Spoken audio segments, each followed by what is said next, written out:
Bien, hermanos, después de haber orado, pues pueden sentarse. Los niños van a salir al culto infantil.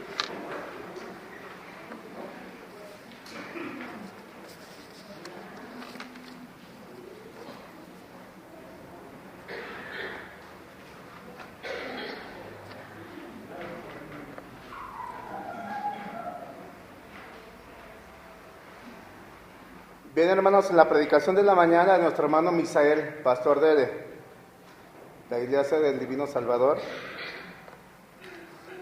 Perdón, hermanos, se me olvidó dar un anuncio.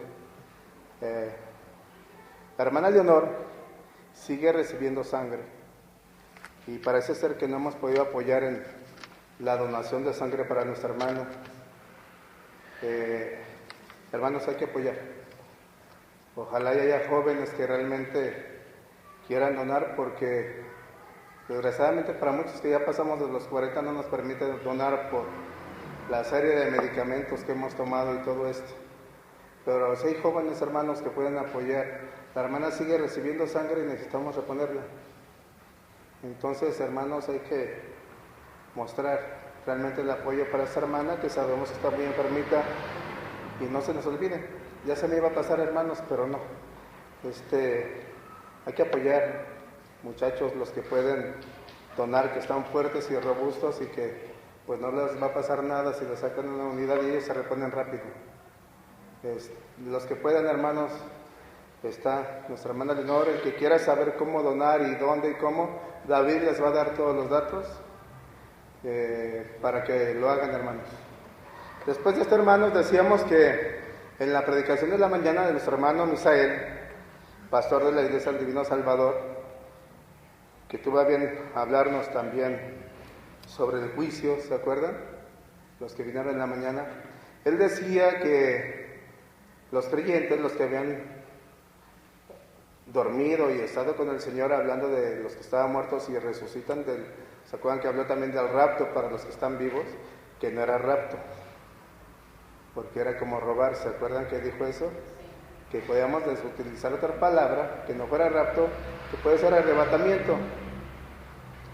Él hablaba que iba a haber el juicio final, y él hablaba de que a los creyentes los iba a poner del lado, y a los que iban a condenación, del lado izquierdo. Este juicio a lo mejor a los no creyentes les parece injusto.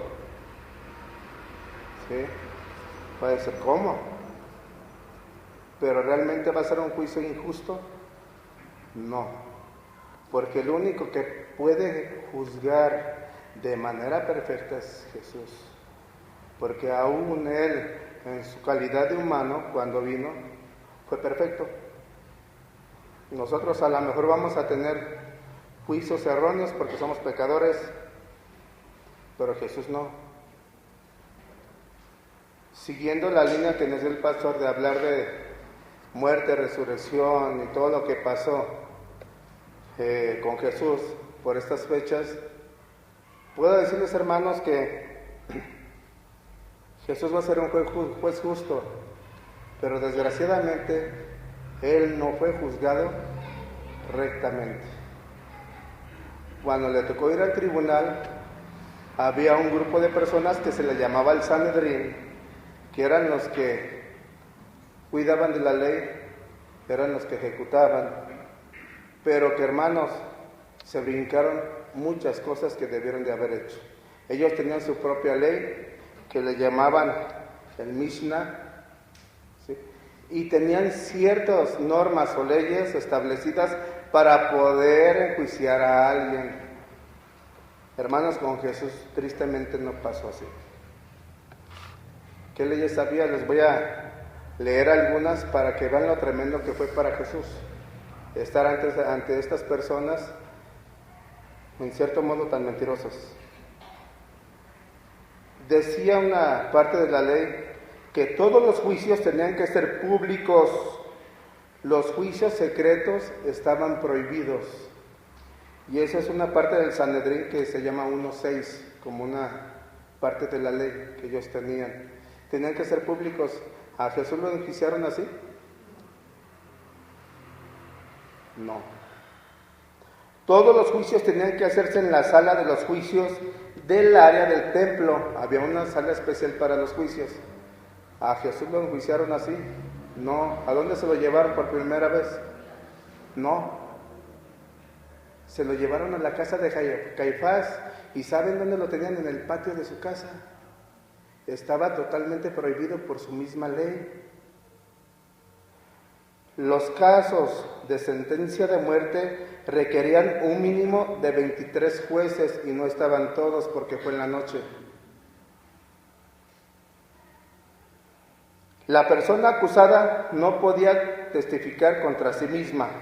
Esa era otra parte del Mishnah Sanedrín. Luego, se pedía que hubiera una persona que hablara en descargo de la persona acusada. ¿Hubo quien defendiera a Jesús? Nadie. ¿Sí? Para ser condenada a una persona se requería el testimonio de 2 o 3 testigos cuyos testimonios coincidieran en todo. Los que presentaron muchos se contradijeron.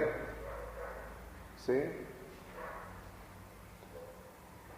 Los casos de sentencia de muerte debían de seguir un orden estricto, comenzando con los argumentos de la defensa y después de la parte acusadora. Debía de haber alguien que defendiera. ¿Para Jesús hubo esto? No. Todos los jueces del Sanedrín podían hablar a favor de un fallo absolutorio, pero no todos a favor de la condena. ¿Qué quiere decir? Que en el Sanedrín no todos podían votar a favor de la condena. Sin embargo, para Jesús, ¿qué fue? Condena absoluta. ¿Sí? Otro que es complicado también. El sumo sacerdote no debía participar en el interrogatorio. ¿Quién interrogaba a Jesús? El sumo sacerdote. ¿Y esta ley estaba con ellos? Cada testigo, en un caso de sentencia de muerte, tenía que ser interrogado individualmente, no en presencia de los otros testigos. ¿Cuántos testigos había juntos hablando contra él? Se supone que no deberían haber estado juntos. El testimonio de 2 testigos era declarado nulo cuando había contradicciones. La votación para condenar a muerte tenía que hacerse de manera individual, comenzando con el voto del juez más joven para que los miembros más jóvenes no fueran influenciados por el voto de los miembros mayores. ¿Quiénes influenciaban más en el tribunal contra Jesús? Los mayores. Sí. Los veredictos en caso de sentencia de muerte solo se podían anunciar de día. ¿Qué hicieron con Jesús? Lo hicieron todo en la noche.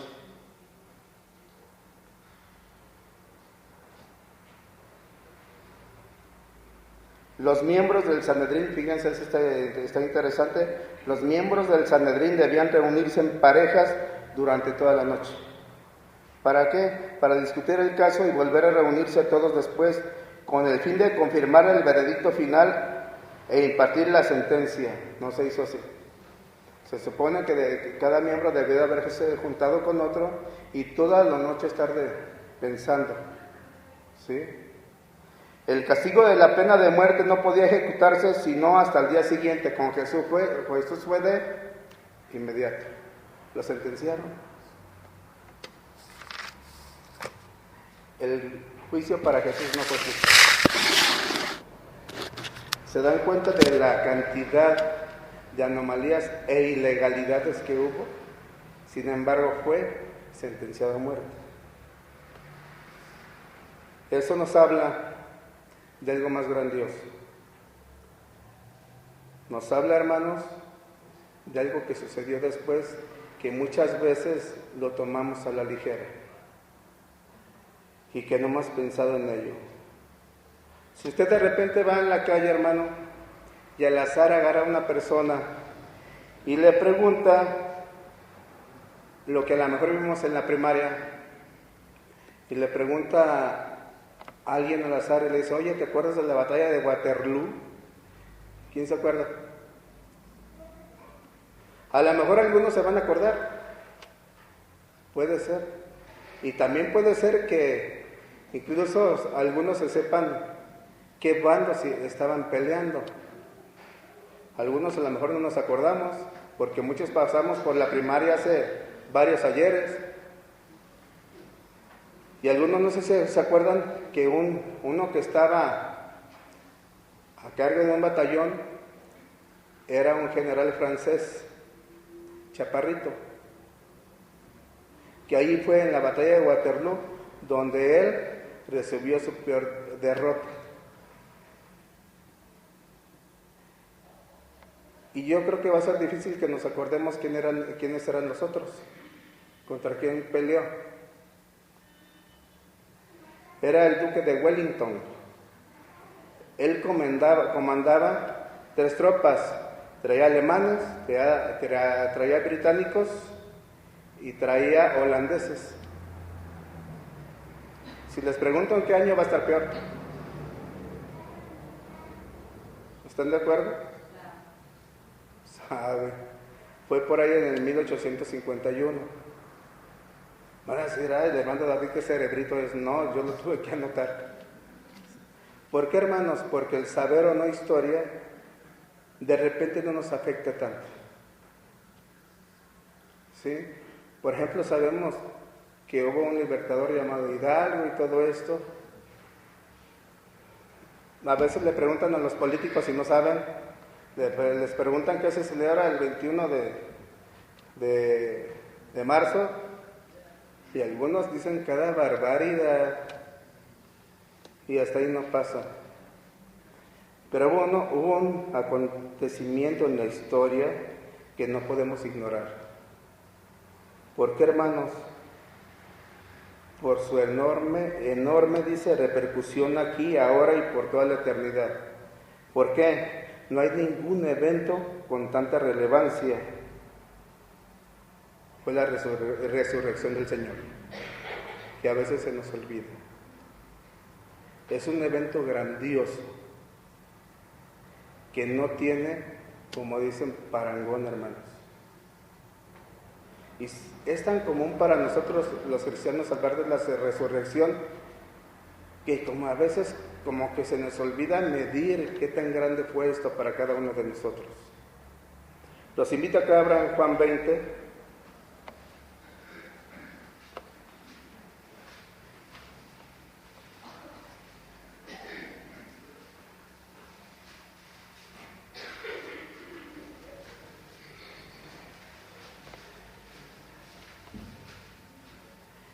Y la lectura va a ser del 24 hasta el 27. Hasta el 28, hermanos.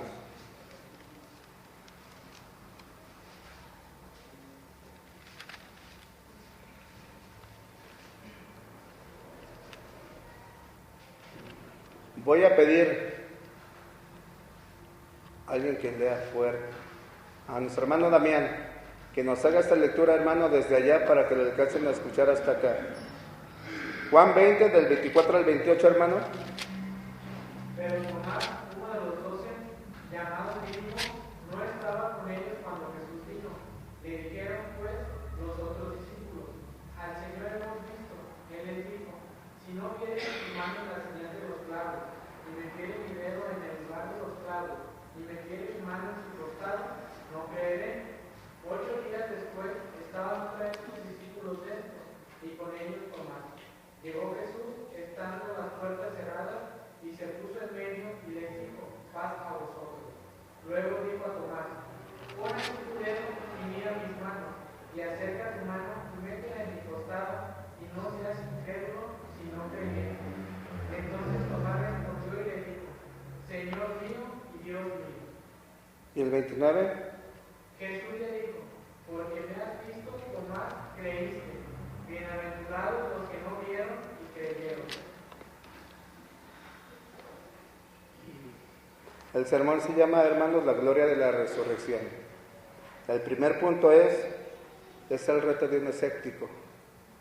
Este escéptico todavía nos acordamos, y la gente a veces yo creo que dice algo y no sabe ni por qué, porque luego hay un dicho que dice: yo como Santo Tomás. Y yo les aseguro que mucha gente lo hace en automático, pero mucha gente no sabe ni quién era Santo Tomás.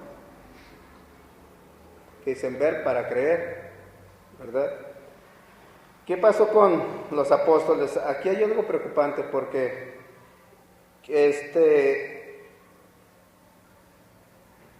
hasta los discípulos dudaban. Estaban reunidos porque yo les aseguro que no sabían qué hacer. ¿Qué día era? El domingo en la noche. El Señor acababa de resucitar y todavía muchos habían creído que se lo habían robado. Sin embargo, ahí está Tomás. Nos habla todavía de que los apóstoles dudaban y ellos pensaban todavía, hermanos, ¿qué vamos a hacer? Ya no está Jesús con nosotros. A lo mejor estaban tristes, ¿sí? ¿Qué pasa con nosotros? De repente. Leamos Hechos 17. Hechos 17.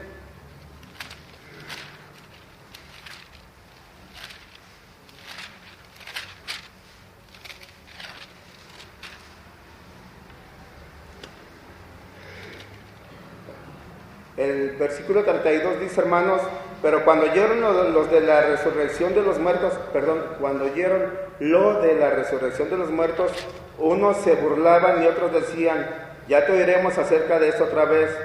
Y así Pablo salió de medio de ellos, mas algunos creyeron juntándose con él, entre los cuales estaba Dionisio, el Areopagita, una mujer llamada Damaris y otro con ellos. Cuando Pablo se encuentra hablando en el Areópago, con los griegos, ¿se acuerdan? Que empieza a hablarles de Dios, y luego empieza de repente a hablar de la resurrección de los muertos. Los que no creían se burlaron, ¿sí? Así hay mucha gente todavía, hermanos, incrédula, que no creen que Jesús haya resucitado. Si se han topado con algunos, dudan. Hermanos, ¿realmente qué hubiera pasado si realmente Cristo no hubiera resucitado? Que alguien pudiera comprobar que Cristo no resucitó. ¿Qué pasaría con nosotros los cristianos? ¿Qué pasaría? ¿Saben qué? Los cristianos seríamos dignos de lástima cuando descubrieran que pues, Jesús no resucitó, que descubran un cuerpo y nunca lo han podido hacer. Es peor, hermanos. De hecho, sería terrible para todos. ¿Qué pasaría si Jesús no hubiera muerto? No sería terrible nada más para los cristianos, sino para los no creyentes, porque ¿dónde estaría nuestra salvación? Ni ellos la tendrían. El hecho de que Jesús haya resucitado nos provee ahora sí ese salvoconducto para ser salvos. Eso es lo glorioso de la resurrección. No dudar como dudaba Tomás. Y es en cierto modo creíble, les voy a decir por qué se puede entender lo que decía Tomás. Porque para un judío era terrible ver que alguien moría en el madero, en una cruz. Entonces también para ellos era difícil aceptarlo.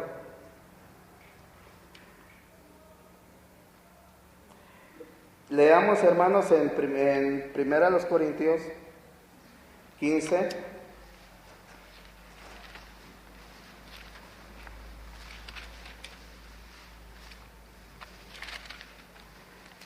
Los capítulos 15 y 16.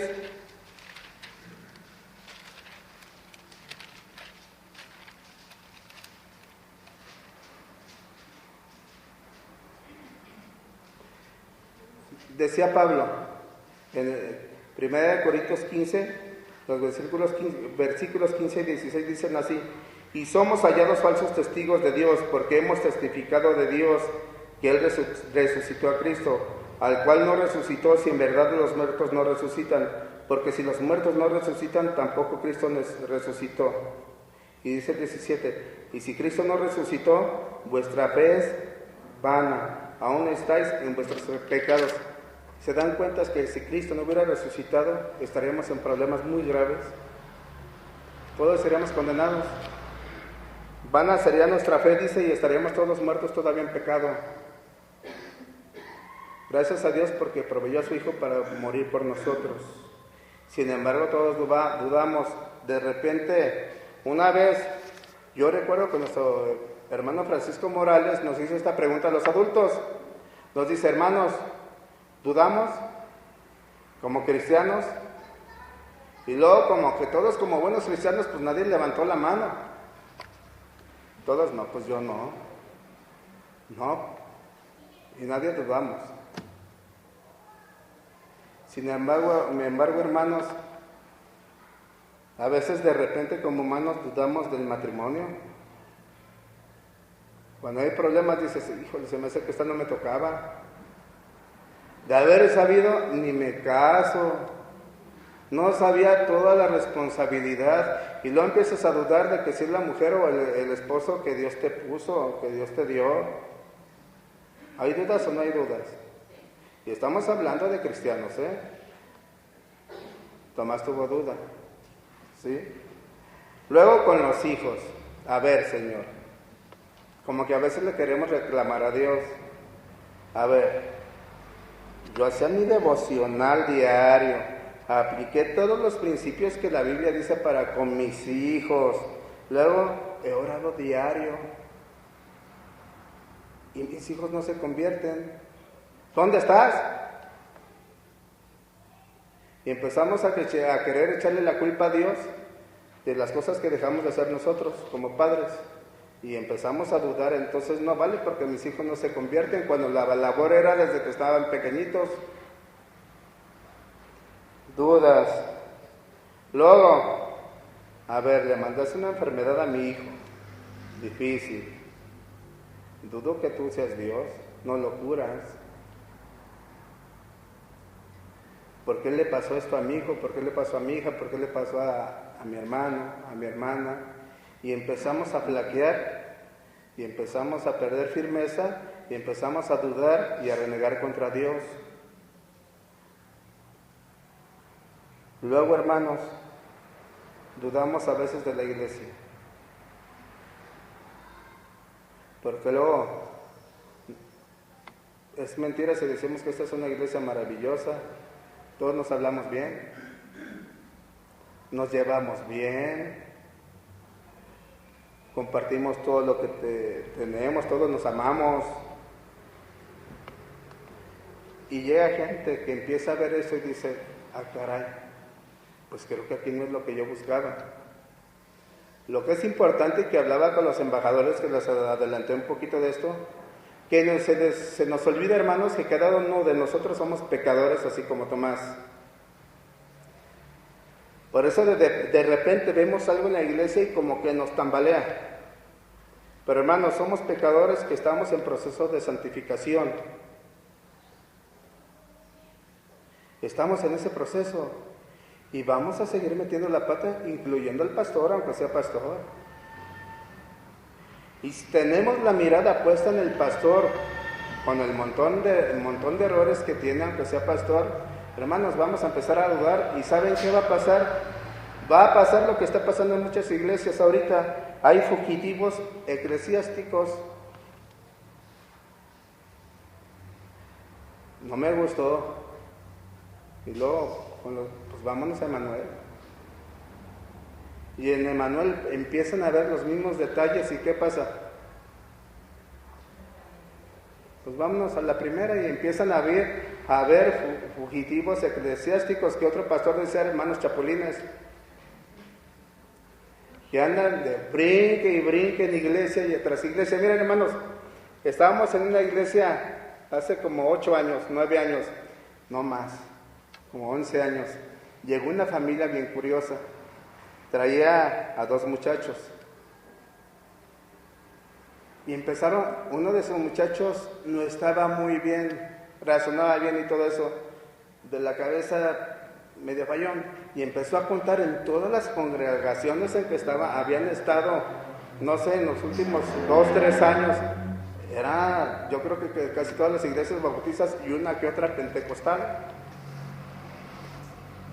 Y nos quedamos bien, le dijimos al muchacho por su nombre, Y le dijimos, en todos esos lugares han andado. Y voltea a su papá y su mamá, cállate, no, ya iba a decir el nombre, cállate, le dicen, es que son hermanos que todavía están en una iglesia, ¿sí? Cállate. Y nosotros nos dio risa, dijimos, ¿cuántas iglesias han andado? Incluso no de la misma denominación. El que una persona no esté bien plantada genera que empiecen a brincar. Mira, hermanos, es válido que se cambie de iglesia cuando ya tiene un trabajo que hacer en otro lado porque Dios lo está mandando. No porque no me gustó, porque si no, hermanos, si usted quiere una iglesia perfecta, pues nos tenemos que salir todos. Y la tenemos que ver de allá afuera, porque todos somos imperfectos, todos, hermanos. Y si queremos ver una iglesia perfecta donde todo sea bonito, les digo que tenemos que verla de allá afuera todos. Definitivamente, hermanos. Acuérdense, hermanos, somos pecadores en proceso de santificación, unos más adelantados que otros. Pero a fin de cuentas estamos en este proceso de santificación. Entonces, que no se nos olvide, como decía una hermana en la mañana de doctrina, que nosotros no debemos de juzgar tan duramente a personas que han cometido errores, porque yo les dije en la mañana, y los hermanos que están en doctrina saben, hermanos, yo a veces, meto la pata, pero luego volteo y me veo una colota como el cometa Halley, ¿se acuerdan? ¿Cómo la escondo? ¿Cómo la escondo? Si yo tengo un montón de trapos sucios, porque somos pecadores en proceso de santificación, hermanos. ¿Por qué juzgamos? A fin de cuentas, hermanos, hablamos de la duda y por eso todo eso nos origina dudas. Cuando decimos, ve a los diáconos, porque soy diácono y me tengo que defender, si no, ¿cómo? ¿Verdad? Y yo en la mañana decía a esta hermana que preguntaba esto porque tiraba un dardo de fuego difícil. Y yo le dije, no, hermana, es que yo tengo hijos. Tengo a José, que no es mi hija, pero parece que es mi hija. Y es difícil juzgar. Porque luego acuérdense que el pastor dice, tú señalas y los otros están apuntando contra nosotros. Mejor lo dejamos en manos de Dios. ¿Sí? Nos hacemos como Tomás, ¿sí o no? Muchas veces sí, hermanos, y decimos, este Tomás que feo metió la pata. Vean, hasta le dice Jesús, mete la mano para que veas. Tomás era uno de los 12 y dudaba. Y fíjense bien, hermanos, Tomás estuvo cuando Jesús sanaba leprosos. Tomás estuvo cuando Jesús sanaba ciegos. Él vio todas esas maravillas. Y sin embargo dice, ¿de veras resucitó? Pero Tomás, uno de los 12, llamado Dimo, no estaba con ellos cuando Jesús vino. De paso, muchas bendiciones a lo mejor se dan a las 10:30 de la mañana. ¿Qué pasa con los que llegan hasta las 12 al culto? Pues como a Tomás, hermanos, ¿qué pasó? ¿Sí me explico? ¿Qué pasó? Dice que Tomás no estaba con ellos cuando Jesús vino. Vamos a ver adelante hasta cuando lo vio Tomás. ¿Sí? Entonces, a lo que me refiero, no tanto tenemos que llegar temprano, esa es una. Segunda, hermanos, nos perdemos la bendición de la escuela dominical al no llegar o llegar tarde. Realmente yo veo que hay hermanas que se esfuerzan hasta con los niños pequeñitos y es una bendición ver aquí a Omar cómo contesta, ¿sí o no? La verdad yo veo que contesta Tomás con su Omar contesta, hermanos, y me pongo chinito porque está bien chiquito. Es una bendición la escuela dominical porque es la base para muchos de los muchachos. Y más, hermanos, porque los maestros se matan toda la semana preparando su material. Yo los he visto que entran con su montón de rollos. Esto es de paso, hermanos, porque Tomás se perdió ese momento, no estaba. ¿Qué pasa con los que no están? Pues se pierden esos momentos, que ya se les hizo costumbre llegar tarde. O que, como dice por ahí alguien, llegan barriéndose en home y al último, ¿verdad? La otra parte, esto es el reto de un escéptico. Y luego viene la fe de un escéptico, hablando de Tomás. El versículo 27 dice, luego dijo a Tomás, pon aquí tu dedo y mira mis manos y acerca tu mano y métela en mi costado y no seas incrédulo, sino creyente. ¿Y qué dice el 28?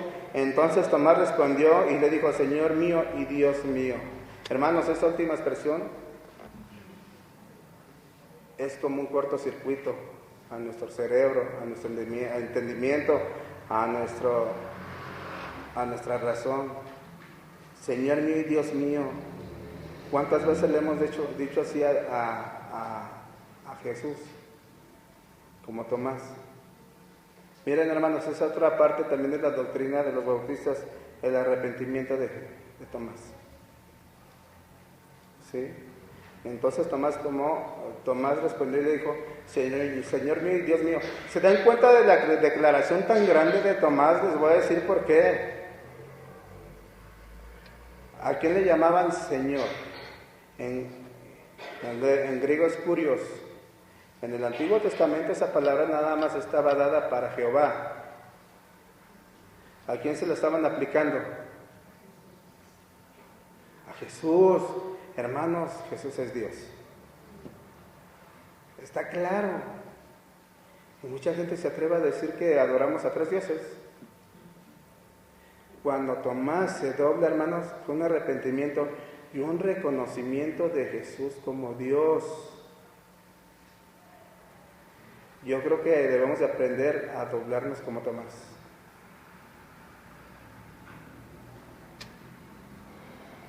En muchas personas, muchas veces se presenta el querer creer y no poder creer. ¿Sí me explico? Han estado con personas que les dicen, ay, es que yo sí creo lo que tú dices, pero. Y yo sé que lo que tú me dices es bueno para mi vida, pero. Hermanos, cuando dudamos así a los que no han hecho la decisión por Cristo, todo pecado es contra Dios. ¿Sí? No puedo dudar de lo que hizo Dios y no puedo dudar en creer, sobre todo. Hermanos, yo no puedo decir, hermano Misael, le pegan en la calle. Y luego yo conozco al individuo que lo golpeó y le digo, no te preocupes, yo te perdono. Me va a decir el hermano Misael, yo soy el que lo tiene que perdonar, ¿cómo que te andas perdonando por mí? No, hermanos, el único que puede perdonar pecados es Jesús, Dios. ¿Por qué? Porque todo pecado que cometamos es contra Él. Es contra Él, yo no puedo interceder por el hermano. Esta es la fe. A veces los escépticos empiezan a tener fe. Como no muestra Tomás, que no creía. ¿Qué le dice Jesús? Vamos a ver adelante. Incrédulo, no sabes qué. Y le estaba diciendo a un creyente, a alguien que había estado con él. Imagínense los de afuera. A veces como que no creemos. Miren, hermanos, es tan delicado esto que nosotros tenemos la culpa a veces porque, por ejemplo, llega un niño y le dice, oye papá, el pastor me dijo esto, o el hermano fulano, no le hagas caso, está loco. Y ¿saben qué? Empezamos a crear niños que van a ver al pastor como una figura de no respeto. No le van a creer. Vean hasta dónde llega el dejar que los niños no crean. ¿Sí? La tercera parte, ¿cuál es el instrumento para convertir a los escépticos? Y Jesús le dijo, porque me has visto, Tomás, creíste, bienaventurados los que. Y dice el 30, hizo además Jesús muchas otras señales en presencia de sus discípulos, las cuales no están escritas en este libro. ¿Cuántas hizo? Dice un apóstol que si se pusieran a escribir lo que Jesús hizo, se iban a llenar volúmenes y volúmenes y volúmenes. Imagínense todo lo que hizo y aún así hubo incrédulos. Hermanos, ¿en dónde está? ¿En dónde encontramos la cura para esa incredulidad? Cuando yo estaba joven, hermanos, de repente, como no leía tanto la Biblia, pero eso sí era cristiano desde niño, me empezaba a hacer preguntas medias raras. Más que en aquel tiempo se iba a la preparatoria y había un lugar en la UDG que le decían Belénes, donde te daban puro socialismo. Y empezaban a hacer preguntas medias raras, y como yo no leía tanto la Biblia, porque pues como buen hijo de cristiano viejito, pues yo también soy salvo. Pero sucede que no, hermanos. Cuando empiezo a leer la Biblia, me doy cuenta de que mis dudas empezaron a desaparecer. Yo decía, ¿por qué un ateo nunca se pregunta o por qué nunca nos da una explicación de algún milagro que hizo Jesús? ¿Se han fijado que eso nunca lo refutan? Refutan otras barbaridades. Pero de milagros y de maravillas que hizo Jesús, generalmente no hablan. ¿Sí? Todo está registrado hasta que Cristo ascendió después de 40 días. Todo eso viene registrado en la Biblia. ¿Por qué no creer, hermanos, si la resurrección del Señor descansa en evidencias irrefutables? Hermanos, en 24 horas, ¿saben cuántas profecías se cumplieron cuando murió Jesús? 29. Los que dicen que Jesús fue un impostor, pues hay que darle el Oscar de también quien actuó, ¿no? Es imposible, hermanos. Porque ¿se acuerdan cuando salió el evangelio de Judas que decían que le había dicho a Judas que hiciera esto y que hiciera esto? Es imposible que 29 cosas se den tan perfectamente. En menos de 24 horas, hermanos, 29 profecías fueron cumplidas.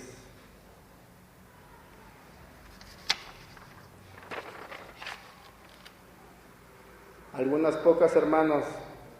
Una de las profecías decía, y les dije, si os parece bien, dadme mi salario, y si no, dejadlo. Y pesaron con mi salario, ¿cuánto? 30 piezas de plata. Eso viene en Zacarías, ¿hace cuántos años antes? El cumplimiento en Mateo 26:15. Y le dijo, ¿qué me queréis dar? Y yo os lo entregaré. Y ellos le asignaron 30 piezas de plata. Profecía en Zacarías 11:13b. Y tomé las 30 piezas de plata y las eché en la casa de Jehová al tesoro. Cumplimiento, Mateo 27:5. Y arrojando las piezas de plata en el templo, salió. Profecía. Y era el pastor y serán dispersas las ovejas. ¿Qué pasó cuando Jesús estaba crucificado o cuando estaba siendo enjuiciado? Marcos 14:50. Entonces todos los discípulos, dejándole, huyeron. Profecía. Isaías 53:7. Angustiado él y afligido, no abrió su boca. Cumplimiento, Mateo 27. Y siendo acusado por los principales sacerdotes y por los ancianos, nada respondió. Profecía. Isaías 53:5, muchos se lo saben. Mas el herido fue por nuestras rebeliones, molido por nuestros pecados. El castigo de nuestra paz fue sobre él, y por su llaga fuimos nosotros curados. El cumplimiento en Mateo 27. Entonces le soltó a Barrabás, y habiendo azotado a Jesús, le entregó para ser crucificado. Lo golpearon. Hay una profecía que qué terrible es, lo escupieron. En Isaías 56 la profecía dice, Di mi cuerpo a los heridores y mis mejillas a los que me mesaban la barba. No escondí mi rostro de injurias y de esputos. Esputos es un escupitajo, hermanos. El cumplimiento en Mateo 26:67. Entonces le escupieron en el rostro y le dieron de puñetazos y otros le abofeteaban. Duele.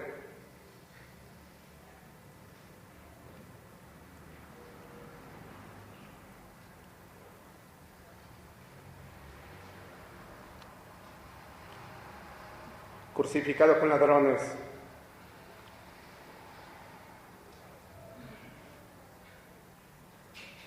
Por cuanto derramó su vida hasta la muerte y fue contado con los pecadores.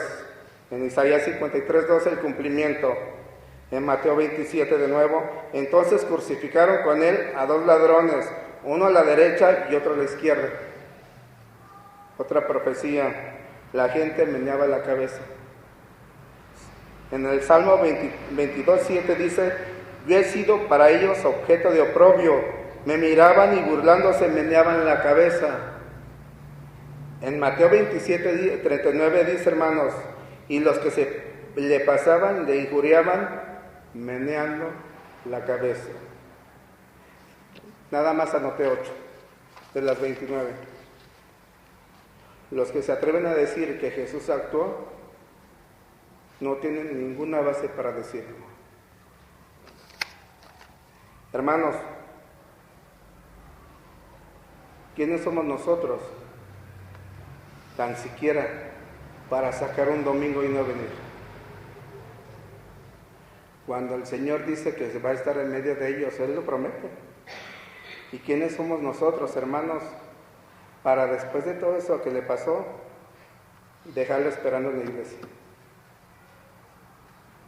¿Quiénes somos para decidir que este domingo lo dejo por otra cosa?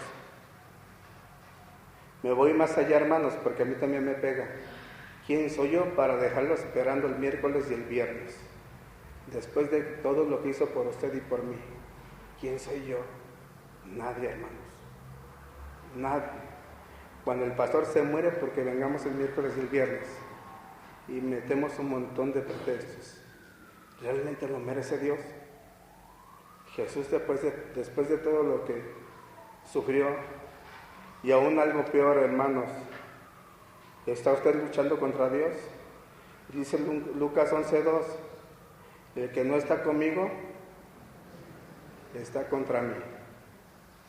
Si usted no cree y no ha entregado su vida a Jesús, porque Él murió por todo esto, está contra Él. Y cuidado, hermanos, es terrible luchar contra Dios. ¿Se acuerdan lo que dijo Gamaliel? Cuando los fariseos fueron y se quejaron con él, dicen, miren, si esto que los discípulos estaban predicando, y dice, si esto es falso, se va a acabar, no va a pasar nada. Pero si es de Dios, cuidado, no nos vayan a hallar luchando contra Dios. Hermanos, los incrédulos están contra Jesús. Es claro, porque dice que el que no está conmigo es contra mí. Quiere decir, hermanos, que están peleando contra Dios. Hermanos, si usted no ha entregado su vida a Jesús, porque Él murió en la cruz y afortunadamente resucitó para nosotros, hermano, va a perder. Va a perder todo. Va a perder su vida. Va a ser condenado. Se va a ir al infierno. En la mañana el hermano Misael decía, ¿por qué algunos pastores esconden y ponen el evangelio bien bonito y nunca hablan del pecado y del infierno? La Biblia es clara, si está luchando contra Dios y usted no es sincero y sigue dudando y sigue siendo como Tomás, que voy o no voy o que llego tarde, ¿de qué se trata? Si tengo oportunidad de venir el miércoles y el viernes y por flojera no vengo, puede haber situaciones especiales, no lo niego. No vamos a hacer a venir a nuestra hermana Leonor cuando sabemos que está bien grave. Sabemos que Dios la tiene de su mano. Pero hay hermanos que pueden venir y le dan preferencia a otras cosas. Hermanos, ¿quién tiene la prioridad? Después de todo lo que pasó en el juicio de su muerte, que gracias a Dios resucitó, ¿quiénes somos nosotros para tratar así a Jesús? Él se merece toda la gloria y toda la honra. Ojalá y se quede en nosotros, hermanos, y cada día llevar ese proceso de santificación, luchar por ser mejores cristianos. Vamos a tener problemas, desavenencias porque seguimos siendo pecadores, pero tratar de acercarnos a lo que dice Pablo, ser un varón perfecto. Que debemos de luchar por eso, hermanos.